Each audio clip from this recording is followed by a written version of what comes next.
I'm feeling good.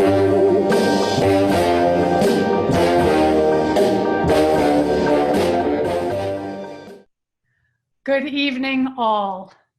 I'm Vivienne Benesch, producing artistic director of Playmakers Repertory Company, and welcome to this, our 6th episode of Virtually Viv. In this series, I sit down virtually with esteemed theater artists from around the Triangle and the nation to engage in conversations with amazing people about our stories, past, present, and into the future. Tonight is our final episode of the summer, but we're going to keep bringing you these conversations once a month throughout the fall.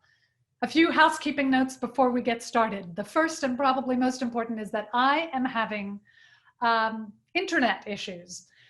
So if you see me disappear, the great news is that our guests, plural tonight, are quite well versed at speaking with each other. So you'll be in very good hands if I disappear, but hopefully this won't happen. For those of you who are joining Virtually Viv for the first time this week, there's a special treat in getting to experience it live via Zoom.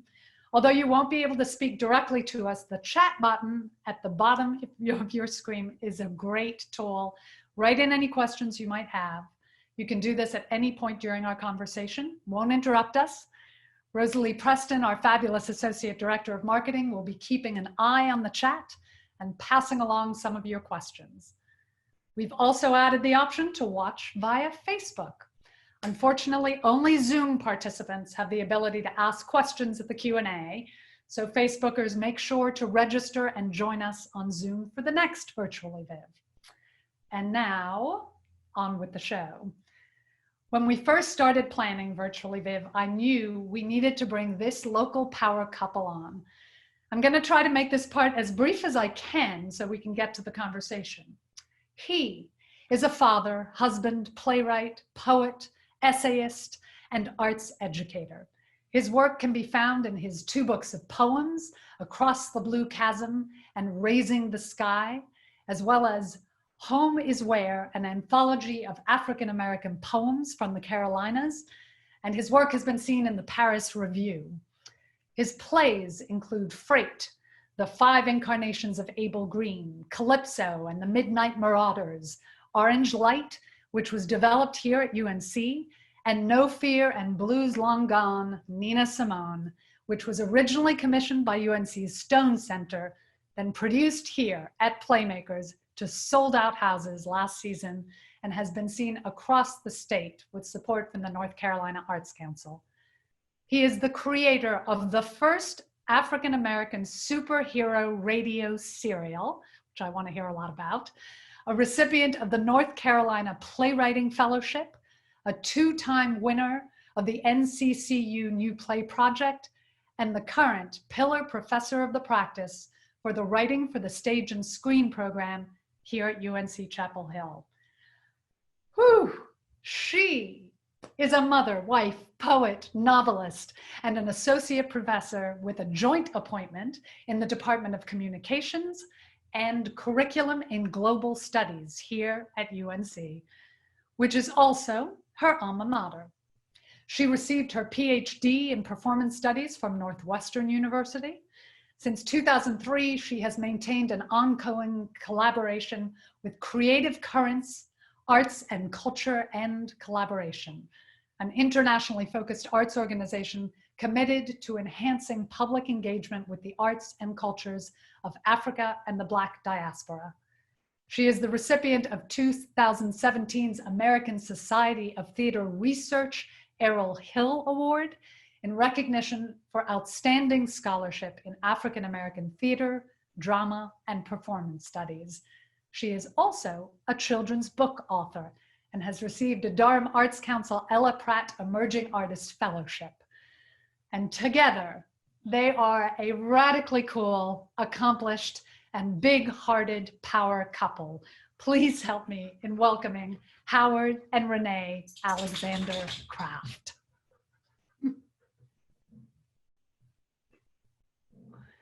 Hello. Hi. My God, that nearly took up half the show.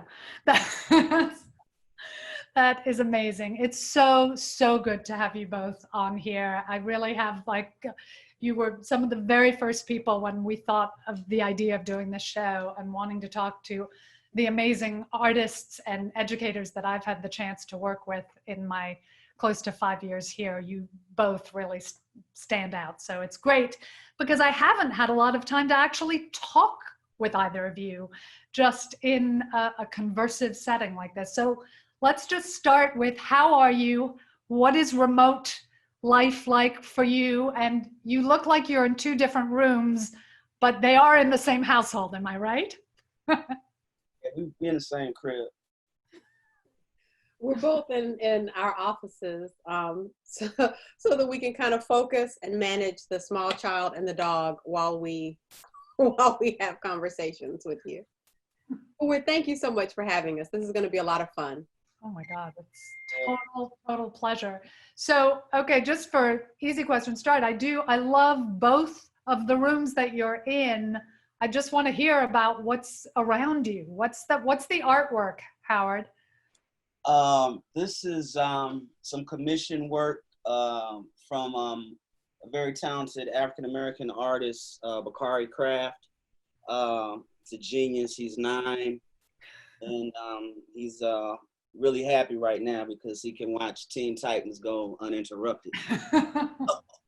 Yeah. That is awesome. They're amazing, and I love the color. And who's the superhero right behind your other shoulder? That's Iron Man. I put that up there. I had a few years ago, my blood pressure went a little crazy, and so I had to tap into my inner Tony Starks to pull through that whole thing. So that's why I have Iron Man back there. Oh, I love that. Awesome. Okay, Renee, what's the painting above you? This is a work by a talented local artist and our dear friend Lou Franco. And I love it because it features R2D2, what is it? C3PO. Yeah, him. And a couple of Black Power fist robots trying to go to a Woolworths, and the Woolworths says no androids allowed. So I love that. Piece, and I love, Franco's work. And I also have a few by our wonderful, talented local artists. Oh. I just wanted to be able to show our homegrown artists as well. I'm so glad you were able to get that many of his work. That's going to be very hard to come by. Definitely. I know this isn't the focus, but I think he'd be happy to show. This was one of his first. He put the price on it.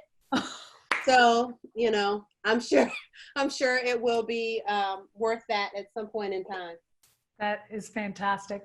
Well, this is great. This is not the order in which I thought I'd ask things, but as parents of a 9-year-old genius at this point, like how you have been artists, educators, activists all your careers, and I'd love to hear a little bit about the development of that. But I'm really curious to jump straight into, did parenting shift that for you? Did the way you went about either the art making or the activism or the teaching? Renee, you mean having a kid Yeah. change? It's crazy, man. Now it seems like Bakari's always been here.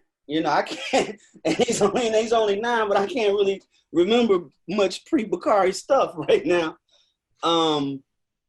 But you just kind of, it's a lot, and this is the same for not just artists, but any parents, you get a lot of, my turn, your turn type of deal,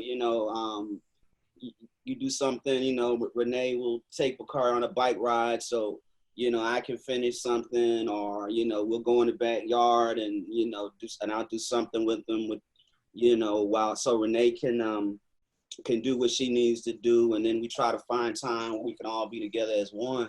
But it's a lot of partnership. And the biggest difference I would say is probably, when you get a kid, it's very hard to be spontaneous about things. You really have to plan out everything. And if you can be disciplined and plan it out, you know, it works pretty smooth.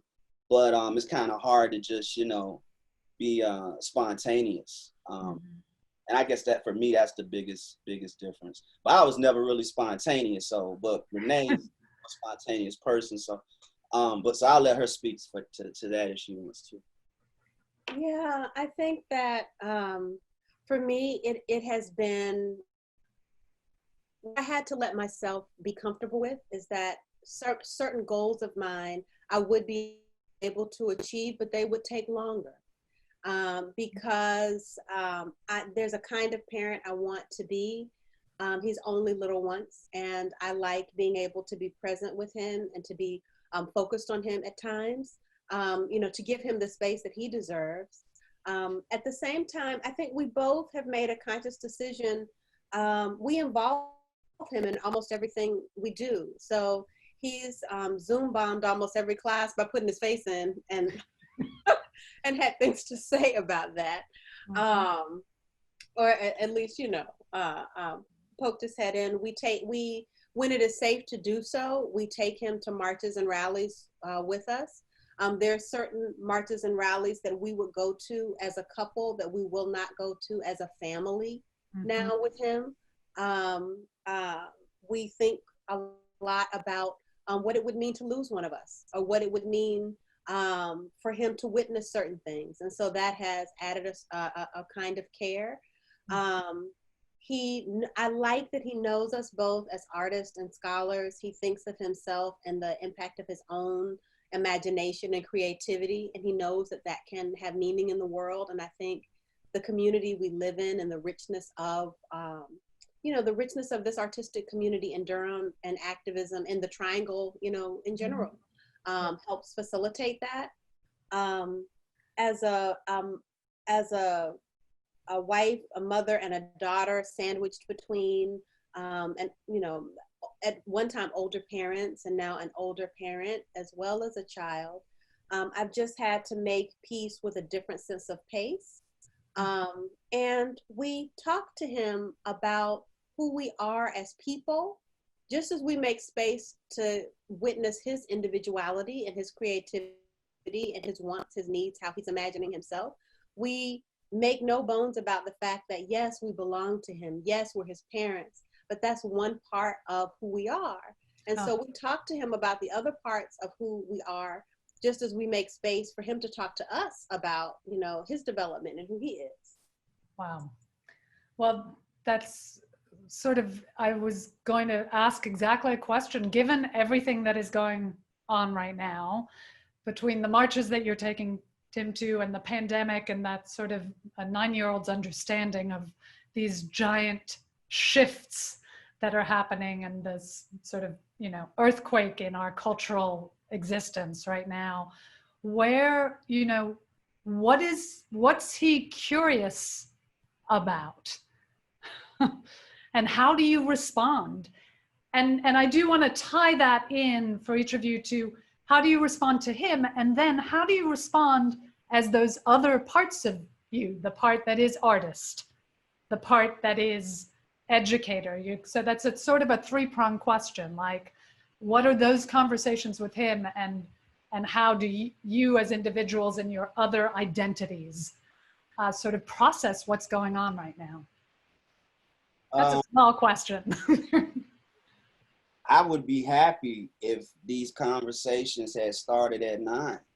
You know, we haven't had that luxury, you know, going back to, you know, I remember when he was 3 and we were at Target and he saw the security guard and he flipped out thinking the security guard was going to kill us because of all the stuff that was in the news. I think that was, I can't remember which one that was, if that was Freddie Gray or Trey. I mean, it's been so many, right. You know what I mean? And, you know, just like the talk, Sonny's piece, you know, all of us have had to have that talk, but I at least got to get to about 11. You know, I didn't have to have it at 3, you know, and so, you know, what I tell them is that, you know, that adults have pretty much fucked it up in his generation. You know, they have the power to change, and that's why I see the hope is in the young people. and try to keep him from being, not to get into being bitter. It's very easy to get bitter. It's very easy to do the same type of stereotyping that is done to you. So no, all cops aren't trying to kill Black people, but all cops aren't good either. It's a mixed bag. It's a roll of the dice. And that's unfortunate. And, trying to put it, of course I put it in better words than I'm saying now, in words that he can understand, but, just to try to keep him hopeful and understand his power and his worth, and just tell him the truth, man, because his life depends on the truth. You have to tell him, some of the things that your white friends do, you can't do. The world sees you as cute now because you're 9, wait till you turn 12. Then it's to mere rights, and so we have to be real with our children. And, that's if we want them to live, and unfortunately that's America 2020. And how does that show up in the art you're making right now?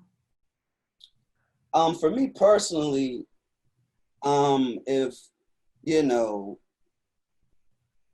I just tell the stories that are in me to tell. If that makes sense. I don't, when a particular event happens, I don't say, oh, let me go write a poem about that.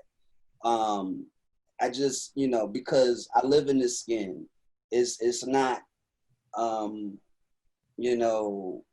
of the ordinary, sadly to say. So I just deal with the stories that I'm trying to tell. And when my work is political, it's not because I intend to be political. I intend to be, as I tell my students, I believe the artist's job is not necessarily to give the answers, because I don't have the answers. I mean, we've been dealing with this for over 400 years, but rather to ask the questions. And so in my art, I'm always asking questions that I'm trying to figure out. And sadly, a lot of the topics, I was thinking about that today. I wrote my first book of poems like 20 years ago. And my second book, maybe just a couple of years ago, because I felt like I didn't have anything different to say in poetry, but after, meeting my wonderful wife and having a child and, I had some different experiences and things to talk about. But in the first book of poems, I'm talking about Amadou Diallo, in this book, I'm talking about Trayvon Martin, et cetera, et cetera, et cetera. And I was thinking about that today. There's a poem, I think it's Claude McKay, called Southern Cop. And he wrote that in the 30s about police brutality, so, Yeah. But anyway, that's my take on it. No, that is meaningful, and the sort of how far we've come and how far we have to go, and sort of the choice of outlook of whether to look at the progress or look at the problems, and how you balance that out. I am appreciative of your honesty there, Howard. It's really, really good to hear. So thank you for sharing that. Renee? Yeah, just to amplify and echo what Howard has said. I think one of the I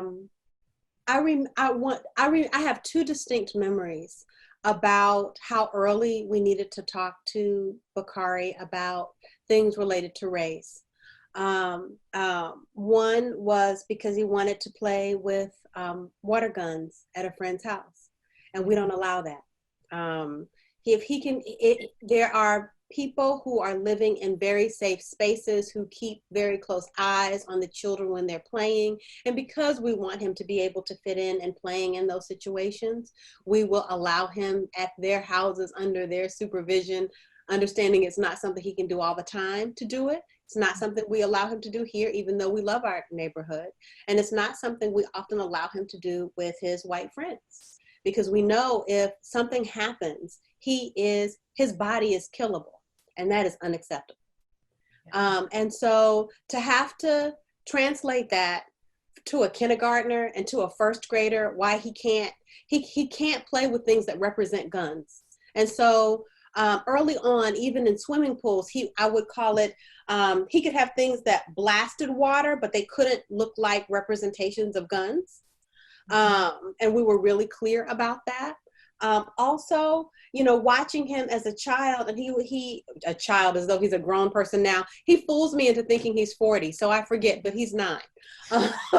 But watching him when he was, you know, really little, like a 4 or a 5-year-old, and sometimes being worried about the way his body and his actions might be read versus some of his white friends' actions might be read, and having to even have that as part of our consciousness and our conversations.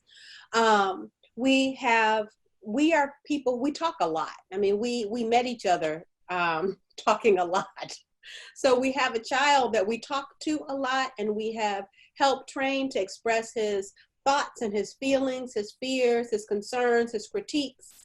And we are honest about what we know and what we don't know, what makes sense and what doesn't make sense, what we want to see made better, and the steps we need him to take to survive. And I want to give a shout out to an excellent organization. It's working to extend anti-racist education, and meeting Rhonda Taylor Bullock, who is a UNC grad and just an exceptional human. I love her and her family, and We Are. But we sought out Camp We Are for Bakari because another concern that I had as a person who, you know, teaches about race, racism, and anti-racism to college students and talks about this to grown people, I did not want to overburden him with language terms. I didn't want to talk to him in a way that he was not yet prepared to hear. And I knew what I didn't know. So I knew that there were ways to talk to a 4, 5, 6-year-old that I might not have access to. And We Are did.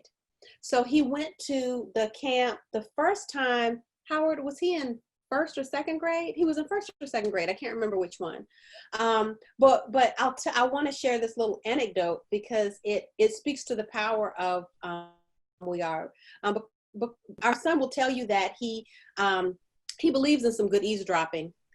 Mm-hmm. And if you speak and hear out of him, it's your fault. If you speak and he hears. And so he has been raised in the family, not only with us, but then he's around a lot of wise older folks who are talking about their experiences and talking about growing up in the segregated South, and who are politically astute and who have strong opinions about exactly what they're witnessing. And we are careful with him, but we are also honest with him. Mm-hmm. So at some point when he was either a kindergartner or a first grader, I can't now remember, but he was talking about, we had been having a conversation about Donald Trump. And he overheard it, and he said something about Donald Trump being racist. And I said, "What do you mean by that?" And I said, "You are saying that because you've heard one of the adults in your life say that. Mm-hmm. I'm not telling you you're wrong, but I'm telling you haven't yet earned the right. You have to know what that means in order to talk about it." So we've talked a little bit about what, you know, race means, what racism means, but that was the thing we put on the table. Then he went to Camp We Are. And mind you, this where he says many things. So this receded in our minds. He gets in the car after one of his camp days. And he said, "Mommy, Donald Trump is racist." And I said, "Really? Well, tell me why." And in his explanation, he was able to talk about systems of power. He was able to talk about the power of representation. He was able to talk about the power of language and the ways language can give value to certain people and take value away from others. He was able to talk about in terms of resources. And he did that because Camp We Are uses a literacy-based program, a literacy-based approach that is specific to certain grade levels to help kids be able to advocate for themselves, to understand and value their own cultures. And mind you, this is a multiracial group of kids who are valuing their own culture, who can speak about what race is, what identity is, what brings community together, what breaks community apart, and then what systems are and how racism is part of a system. And so that has helped everything, because the thing I did not want to have happen, and I know Howard and I talked about this, and we did not want to have happen. We both, in terms of our official educations, learned about race and racism from a place of deficit. Thank God our families and our local communities presented it to us from a space of strength and power and resilience. But we learned about it in school. You're already lost. You're already undervalued. You go from being kidnapped, and that word was not used at the time, but kidnapped on the African continent, to being enslaved, to having only a handful of people mentioned during the civil rights movement, to just always being underrepresented, undervalued, pinned down in certain policies, and not having agency and voice. That's not where the story starts. And so we did not want the story to start there for him. And we wanted him to have a sense of his own power, his own voice, his own history, and that the systems are the things that are wrong and backward, and that he is perfectly fine. Mm-hmm. Wow. I'm just going to point out that we've put the link to We Are in the chat. So if anyone wants to go find out more, that sounds like a remarkable organization. And truly, the other thing I am blown away by is that I feel like the two of you together, through your parenting advice, could lead the way for so many of us who need to understand how to think about Black Lives Matter, anti-racism, the trauma going on of many people that we love that we may not understand. And you literally just in these 20 minutes right now have made me think in so many new ways. And I think there's something about how accessible it is to understand someone's value towards parenting, and it doesn't. And so hearing it in the context of that is so helpful, honestly. I'm going to shift us, because I could speak for hours about this, but to talk about the art making right now. I want to find out, like, what are you, I don't know that inspired is necessarily the word right now, but what are you making currently? What are you working on that you're, whether it's excited by, just powered by, what's going on that part of your lives? I guess for me right now, I'm kind of in between projects. When COVID first started, I had been thinking a lot about my pop, and one of the things that I think one of the reasons I'm a storyteller is because I come from a family of storytellers. And my pop, man, this was back in the day of Blockbuster and VHS tapes, and he had two recorders, and this is before Blockbuster actually, and he used to get these movies and then record them. We had a library of movies, and we would watch a movie with each meal. Like if we were eating spaghetti, then it was a Clint Eastwood spaghetti western. And so I've been thinking a lot about that, and I decided, man, I'm gonna write me a western film. And so I had been working on that for the first part of COVID and really got into that. And then I got a call that I can't really go into about another project that I got to pitch for. And I'm waiting to hear what the results of that is. And if that moves forward, then I'll be working, God willing, on my first major film, which is, exciting. But, even if not, it's good to have that kind of opportunity. Shout out to Alphonse Nicholson for always pushing the work we did with Freight and always trying to create opportunities. And this has nothing to do with what we're talking about, but I want to get this in. I want to shout out Ed Hunt. It's his birthday today. I know a lot of people on the chat may know Ed. So if you see him, it's COVID, but the next time you see Ed, make sure you wish him a happy birthday. Ed, of course, is one part of Man Bites Dog, and those guys, him and Jeff, are good friends and have always, you know, been good to me. So I just want to shout him out. So yeah, and they're doing amazing work post Man Bites Dog. It's so amazing the way they are supporting artists in the Triangle right now, and especially Durham artists, and it's pretty amazing. So happy birthday, Ed, out there. Thank you. Renee, what about you? So for me, there are two main projects that I'm working on right now. One is a very long-term project. I've lost count of the years, 15 plus years. It's a novel that comes out of my ethnographic research, and comes out of my time working through artist collectives in Portobello, Panama.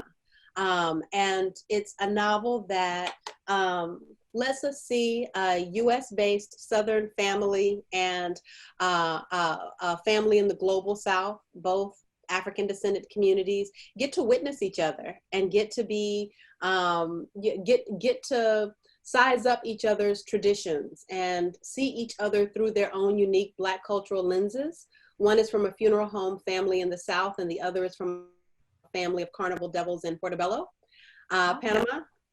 So I've been working on that for a while, and that keeps me kind of motivated and excited. I'm learning the craft of novel writing as I'm novel writing. I want to give a great shout out to Vona Voices, which is an excellent organization. I got a chance to work with them, attend virtually their summer workshop this summer, and that's been wonderfully helpful. The other is related to that in some ways. I met Portobello in 2000 through a wonderful mentor and friend, Arturo Lindsay, who is currently working on a documentary project about the aesthetic of Tair Portobello artists and their work. And I'm working on both a tabletop book and a digital humanities project that really gets to, this is in the very beginning stages of this project, tell the story of the artists who have come through those programs, starting in the late 1990s and going forward. We're a collective of people who you would not necessarily know to put together, and yet we all go together. We're all invested in social justice, activism. We were able to meet in Portobello and sustain our collaborations and friendships over time. And I think it's very unique to have an African diaspora artist collective to get to work within. So folks like Turquoise Dyson, Amy Sherrard, Fahamu Peku, Howard Craft, Pierce Freeland, or Enike Odeleye, who's one of the founders of Creative Currents, have all, include Robert Pruitt, Pamela Sundstrom, have all come through this organization. And we still are, all of our work is invested in the politics of Black representation, is invested in kind of making more spaciousness and mobility, ways to get to see broader notions of Black humanity, complexity, joy. So those are the two projects I'm mainly working on. That's amazing. You guys blow me away consistently. I want to say one thing, Howard, in the plays that I've seen of yours and love, one of the things that I love is how much joy and humanity you share in the plays. And there's so much talk these days about wanting to see work that I can talk for Playmakers of a predominantly white institution, theater who has done a lot of work by voices of color, but can probably have been seen to have chosen a lot of work that chooses to re-traumatize through the stories, and which stories are we choosing to tell and why. And I'm so appreciative of the digging that you do, but the humanity and the joy that you bring to the people that you write about. And that's really something that I'm moved in. I wonder, I don't know that I have a question in that as to, is that something you do consciously? Is that just, you know, where you come from, or is that a very pointed? You know, it's kind of like, you do what you do and then people tell you what you're doing, you know? But for me, I mean, like I say, I come from a family of storytellers.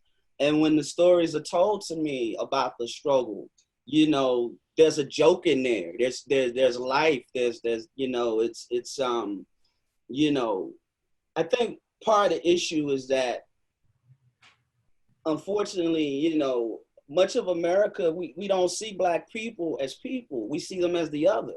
You know, we don't see Black work as universal, right? And I think that we're all, you know, trying to figure out what it is to be human under the circumstances in which we're living in. But we're all humans. You know, we all, like the play I wrote, Miraculous in the Mundane. Everyone has elders in their family that are going through things, and they're having to change their lives to deal with them. That's not a Black thing or a white thing or Asian thing. That's a human thing, right?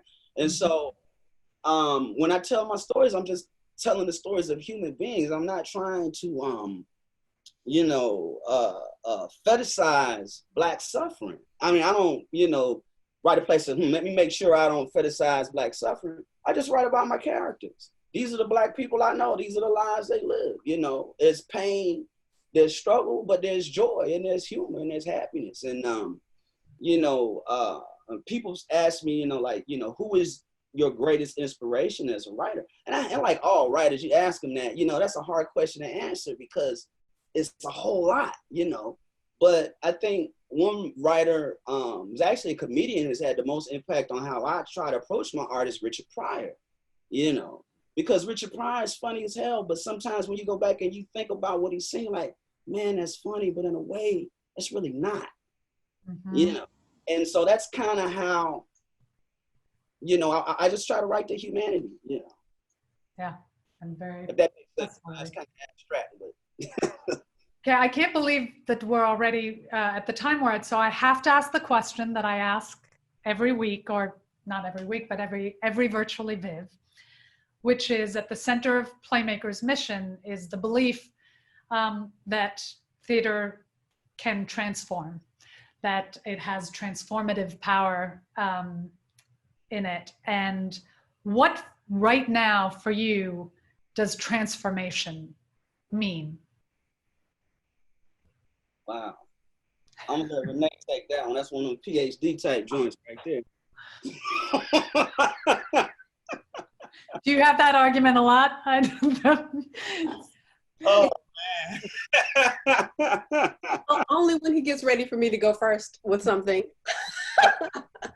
I would say, in terms of what does transformation mean and how is theater and how are the arts more broadly active in that, is to be able to let us imagine otherwise. Is to be able to give us a space outside of our current systems that bend them, twist them, open them up, break them, give us a way to see our grace, our beauty, our humanity, give us a way to imagine more spaciousness, as well as give us a way to lean into the darkness without being able to easily leave the room, right? So they let us be able to, they let us be able to think about the realities of our time, as well as give us a space to imagine what it might be if we could be different, because we can be different. So I love the space of play, of questioning, of imagination, of spaciousness.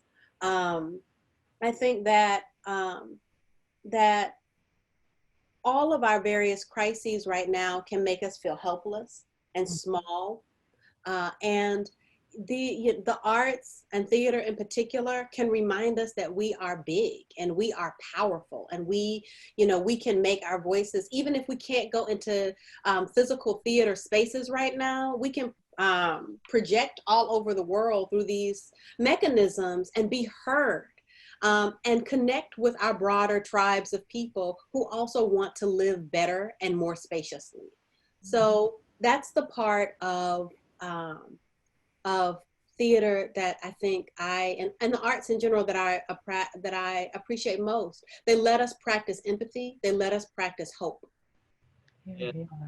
I mean, that's why, you see why, I asked Renee to go first. It's not going to be that concise and precise, but she's absolutely right. And, one of the reasons that I love theater so much is, you can be in the midst of it and you can see the transformation take place while you're sitting in the audience.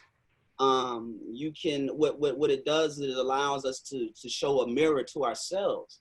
And you can't change unless you can see yourself, and so that's part of the power of the practice. And that's why, I love it so much. And I've been very blessed to, work with amazing artists like, Mike Wiley, Joseph Meagle, who have, the same kind of vision about the power of art, Kathy Williams. So I've just, and so I get to see it, I see it every time me and Mike go on the road and he does Jackie Robinson in the mountains, and this guy walks up to you that you think, might be chasing you down the dark road with a rope. And he's like, man, that really moved me, and that's the power of art. That's the power of theater.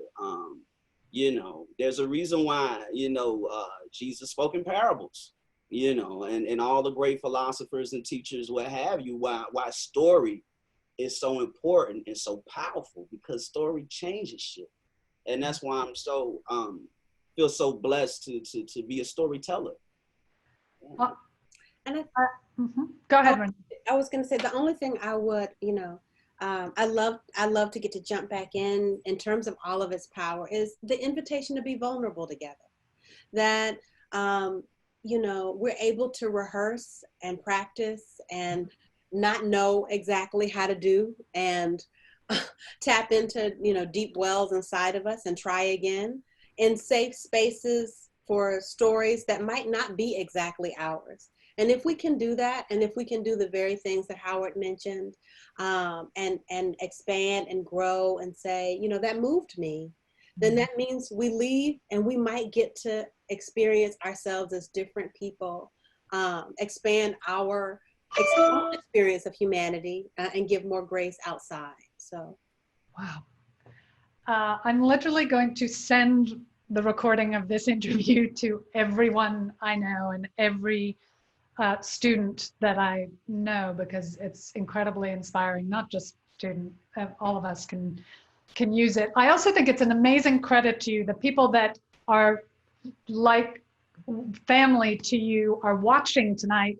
Joseph Meagle talking about his favorite couple in the world, and Kathy Williams here, but that speaks so loudly to the two of you that, they've had hours and hours and hours of conversation with you, but they're watching tonight because they know that every time you guys are in conversation, there's just an incredible revelation. There is a question here I didn't get to, so I want to make sure I do, because we have just a minute.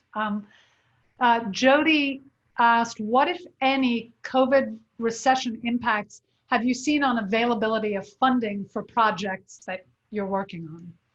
Well, I can't really, for funding, I know that Mike and I, we're like down. So for those who don't know, Mike and I work together. We travel across the state. Mike goes all over the country, and Mike performs his work, and then I do creative writing workshops with the kids after he does his productions, and that's been completely shut down. So, but Mike and that's my man right there. So he's come up with a way to, him and Tracy Francis, another good friend of mine, to record Mike's work and get it out that way. So that's funding. There's some things in the work with the Art Council. They're trying to help us out in the spring, and by us I mean all the artists. And for me personally, I've probably lost, about $5 or $6 grand in shows and production that didn't pop off because of COVID. But what I always say is that, if you just, stay hopeful, the art will take care of you. I mean, that's been my life, man. I've been, before, Renee and I met, I've been like close to, having to try to, not have nowhere to stay. And then I win a $10,000 grant. Where did that come from? So if you stay humble and you just, be true to the art. And I know it sounds hokey and mystical and shit, but it's true. The art will take care of you. And I believe that for me because it always has. Yeah. I think the hardest thing for me right now is that not being close to the art in the same way, I feel myself less hopeful. And I have to remember, like, it's been a great lesson to me of how much the art of storytelling can lift me up. And so I'm really excited about our virtual season at Playmakers and seeing what that means and all the different ways we can continue to connect. So thank you for that little bit of hope of sort of like, or you know, thinking of ways to keep the art alive. You know, this show right here, you know, going virtual, you know, we have to adapt, you know, and remember that no matter how rough this gets, it's just a season. right. It's just, you know, Right. and just try to keep that as we move forward and be hopeful. And I just want to echo that a couple of different, two quick things, you know, supporting everything that Howard just said, but also I want to give a concern and I want to give something that I'm excited about. I think I'm going to start with my excited part first. The thing that I'm excited about is I think that anytime there is chaos and instability, yes, all of us are, you know, chaos makes us feel anxious and makes us feel scared. It makes our resources less stable, you know, depending on where you're located. And all of that is scary and real. At the same time, because things are breaking, there are new ways of doing things. And so part of what has been interesting to me, it has forced me as an artist to keep learning, an artist and a teacher, to keep learning and growing in ways I'm not sure I would have leaned into as heavily if someone didn't force me. And that's even someone who embraces digital humanities work. I don't think I would have asked myself, you know, the questions that, for instance, Joseph Meikle and I have been talking about a lot. You know, what does it mean to make performance through Zoom? You know, how can we do that? What do we need to consider? How does it shift, you know, the way we work? How can we make that dynamic? How can we build in a sense of immediacy and intimacy when we kind of have this distance? So it's been fun and interesting to watch dancers do it, musicians Wow. do it, theater figure out how to do it. So we'll come out of this with more tools, and I think that's winning every day. The concern that I have, two different concerns, always a lot of empathy and concern for anyone who is now having to focus so much on day-to-day, how do I eat? How do I clothe myself? How do I take care of meet my mortgage and take care of my family? That they're not able to make art in the same way, and we're missing their voices because their consciousness and attention has to be elsewhere. I think that's, you know, that is a terrible danger and a terrible outcome. And I'm also concerned, there's a great possibility right now, there's so much funding for people who are doing things that are about COVID or in the midst of our whole racial climate, things that are focused on, you know, race and anti-racism. That's fantastic. My concern is that there are those of us who've been doing this work, especially in terms of race, anti-racism, who might end up, I want to make sure that the people who've been doing this work a long time are able to benefit from some of the resources that are being made available so that they can put their experience. They have a way to fund the fact that they've built this experience and they've been doing this work and they can now expand and amplify. I worry that those who may be dipping the toe in the water just for the money, just for the resources, just for the opportunity, because they have more access to whatever the levers of power may be, may then be squeezing out some of those who've been in the trenches and doing the work, but are so busy doing the work and keeping the lights on and the mortgage paid and the car note paid that they may not be able to respond as quickly to some of the opportunities. So I know that's a lot, but that is one of my concerns. Yeah, no, it makes a lot of sense. Okay, I can't believe this. We are done, and there's so many terrific points being made. So I'll just conclude in what in your sort of stay-at-home life has been the sort of silver lining, domestic silver lining moment, like a new cooking fetish or a new TV series, or just, is there anything anything that has surprised you on that front? You know, one of the things about it, it reminds me of, you know, what a great partner and wife I have, because, you know, when you gotta be locked up with somebody, you know, if you don't have something deeper, then, you know, I got a friend of mine, our next door neighbor's a doctor, and he was talking about all of the, you know, domestic violence stuff in the ER as a result of COVID, and people can't live in the same space.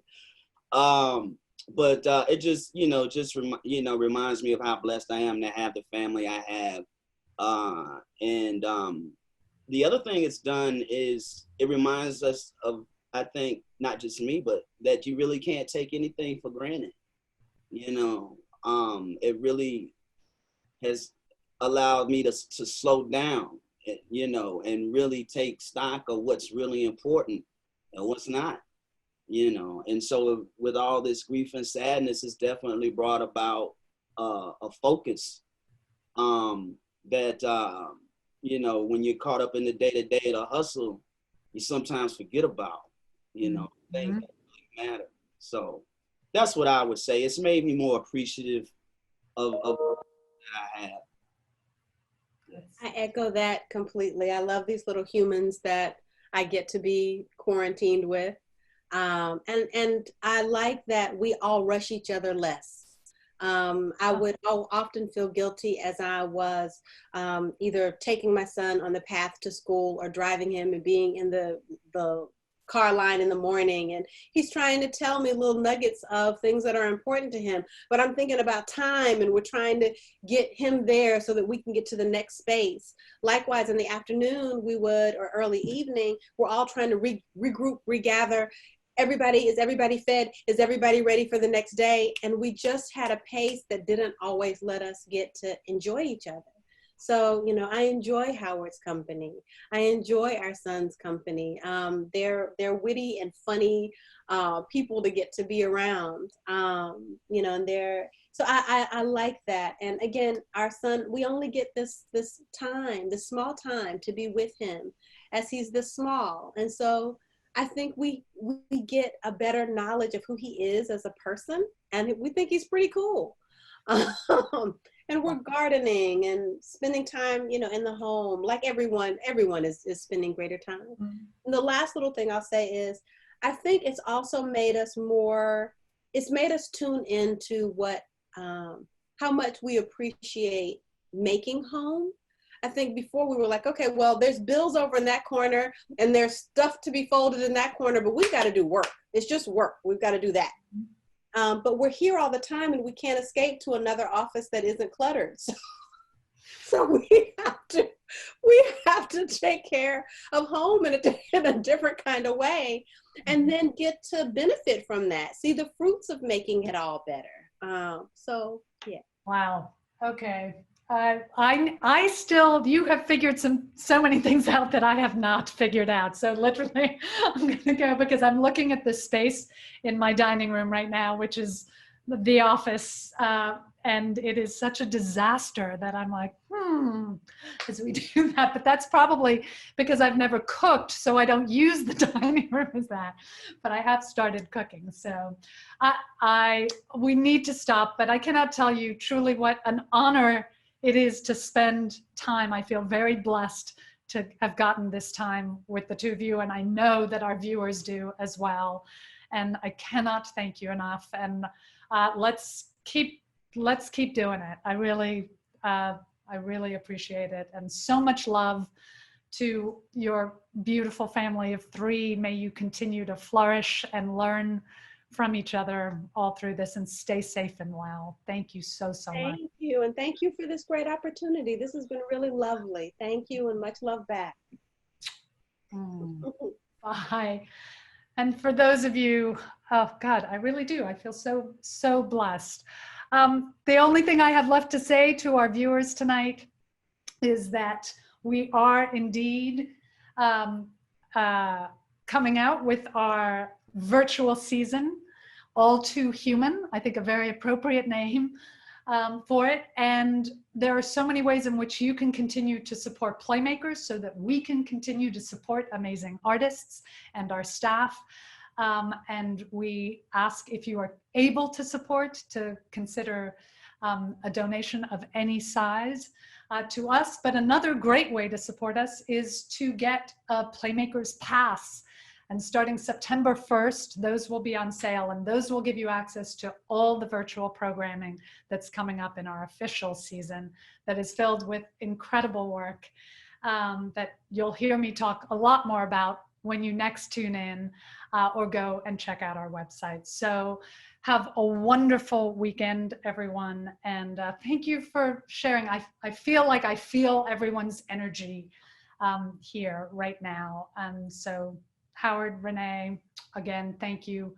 Have a great night, everyone. I'm Vivienne Benesch, and I'm proud to be a Playmaker. Thank you.